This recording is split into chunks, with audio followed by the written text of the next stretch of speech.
नमस्कार, मेरा नाम है आशीष तिवारी और आप देख रहे हैं खबर उत्तराखंड। अगर मैं आपसे पूछूं कि क्या आप देवदार के पेड़ों के बारे में जानते हैं?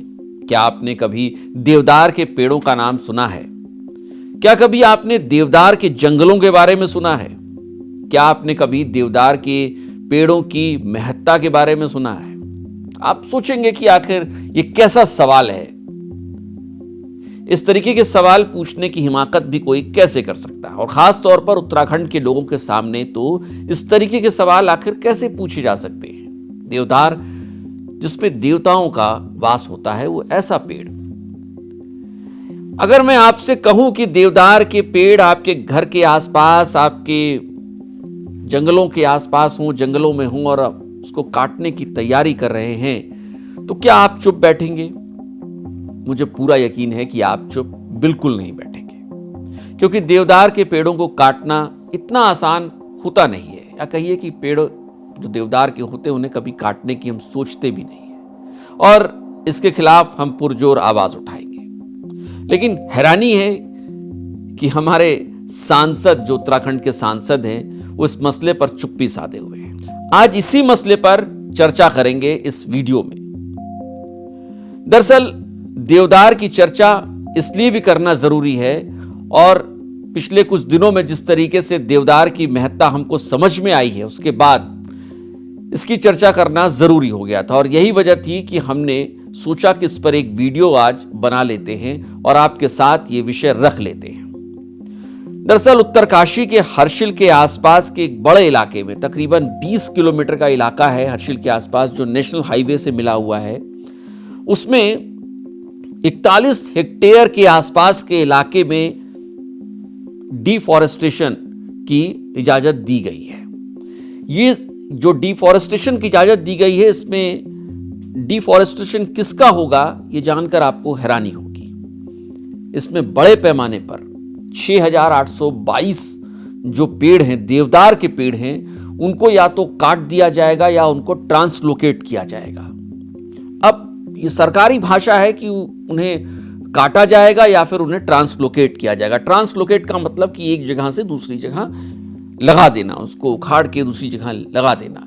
लेकिन जो लोग भी जंगलों के बारे में जानते हैं, जो भी देवदार के बारे में जानते हैं, वो ये जानते हैं कि देवदार के पेड़ को उगने में कितना वक्त लगता है, एक पक्का पेड़ बनने में कितना वक्त लगता है, और उसको ट्रांसलोकेट करने के बारे में सोचना भी कितना अव्यावहारिक है।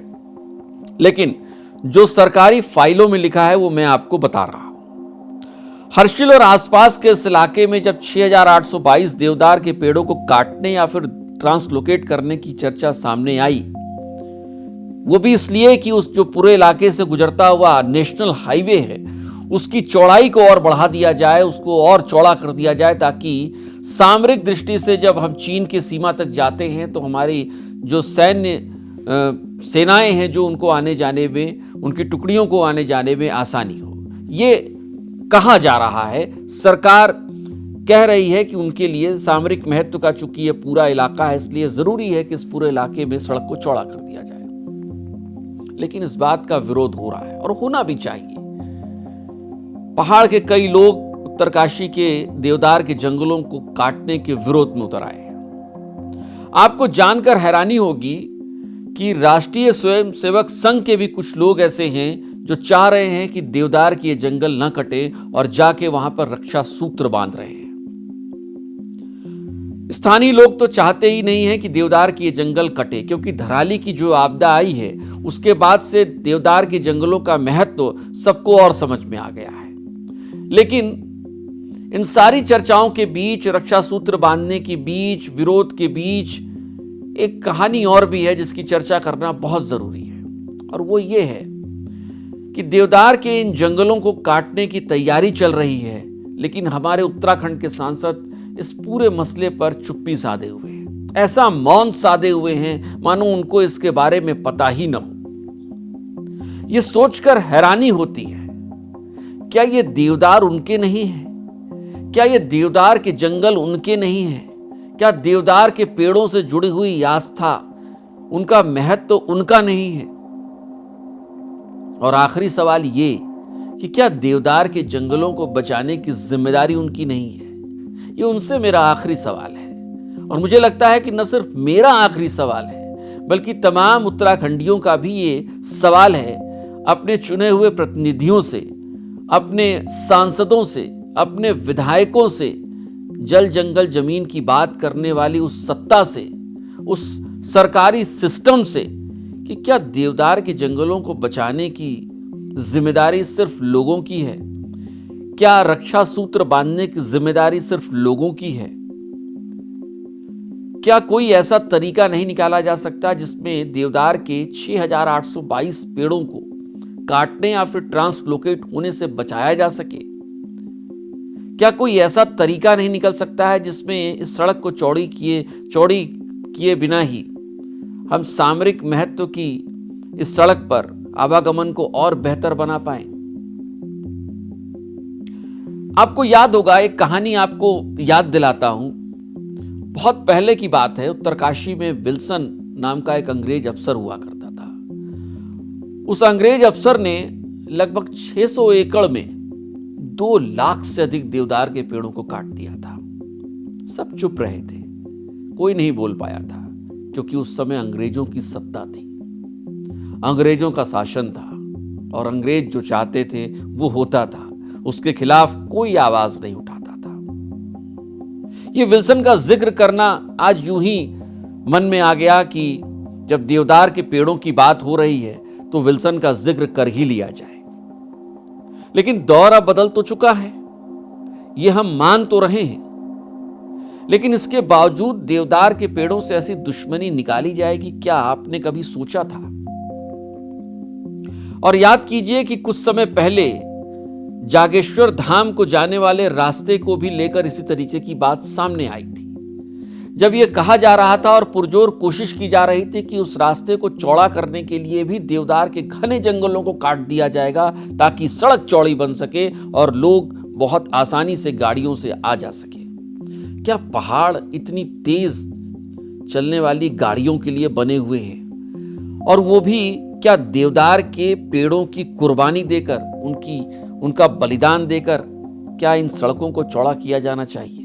ये सवाल है, और धराली की आपदा के बाद ये सवाल और मौजूद हो जा रहा है। पिछले कुछ वक्त में उत्तराखंड में बढ़ी प्राकृतिक आपदाओं को देखते हुए ये सवाल जायज है कि पूछा जाए कि क्या 6,822 पेड़ों को काटने या ट्रांसलोकेट करने के अलावा भी कोई और चारा हो सकता है क्या?